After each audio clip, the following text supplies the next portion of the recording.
thing. That's actually a crazy lyric if you think about it. Somebody come get her, she's dancing like a stripper. Why does she gotta be got? Ain't y'all in the club?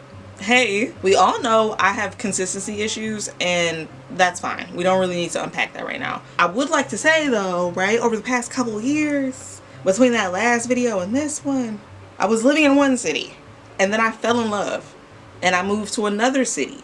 I left my job, and then I got a new job, and then I got pregnant, and then I had my baby, and then we moved, and now I'm a stay-at-home mom. So there was just a lot going on. I feel like the girls want to know about the baby. I'm gonna talk about my journey. Big whoop-de-doo. I didn't know I could conceive. Like, I did not think I was gonna be making babies. We made one, good job. I found out I was pregnant July 28th, 2021. A couple weeks into August, I started throwing up. I started throwing up pretty bad, actually. Started off slow, maybe once a day, twice a day, 3 times. Nothing I couldn't handle. I did go to the doctor though, because I was like, is this normal? Is this the morning sickness that y'all talking about? Because I don't feel like it. Turns out it wasn't, because they gave me some meds. They didn't help. They gave me some tips and tricks and ideas. None of that helped, because I had hyperemesis, and hyperemesis is when you are just, you can't stop. There's nothing you can do. It got so bad. I lost 20 pounds, could not eat, I couldn't speak, I was just groaning, I was in pain, I was dehydrated. Like, it was a horrible time. I had to get a couple IVs. I didn't even end up getting an IV at the ER the second time I went, because it's in the midst of Coviana. It was disgusting in there. A friend of mine recommended like an in-home IV specialist. I don't really know.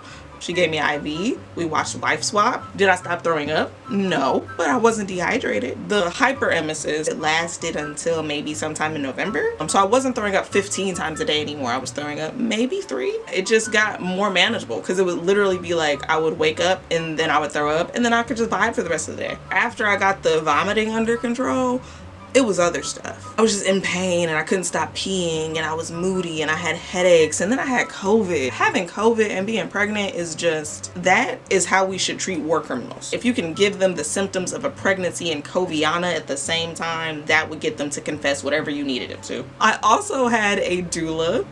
Get a doula. She did breathing practices with me, or breathing techniques with me, helped around the house if I needed to. We were moving around the time my daughter was born, so she would come over and pack boxes. My doula was perfect. I love her. Now, do y'all want to hear about labor? Do you want to hear about the labor? I'll tell you about the labor. Labor itself is exactly what it sounds like.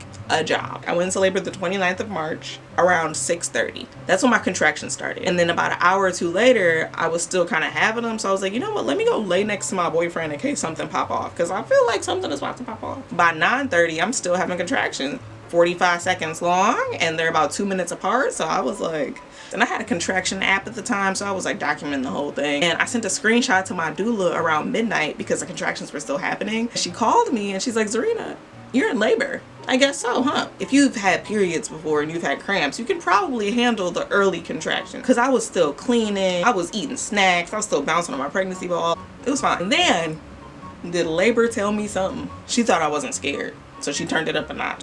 And after that, I was terrified. So when we get to the hospital, they do a little check on the hoo-ha. She was like, you're about 1 centimeter dilated. Do you want to go back home? You can't push until you're about 10 centimeters. So, y'all, I was pissed. And so I talked to my doula, I talked to my partner, and they're like, you know what? Whatever you want to do, we can do. I'm not packing up all this stuff just to go back across the street. Let's get this baby out. So I wanted to birth unmedicated. Just get her out the good and fashioned way. Big mistake. Did not happen like that. When I tell y'all I blacked out, I couldn't really tell you too much of what happened. Suddenly the contractions like got insane.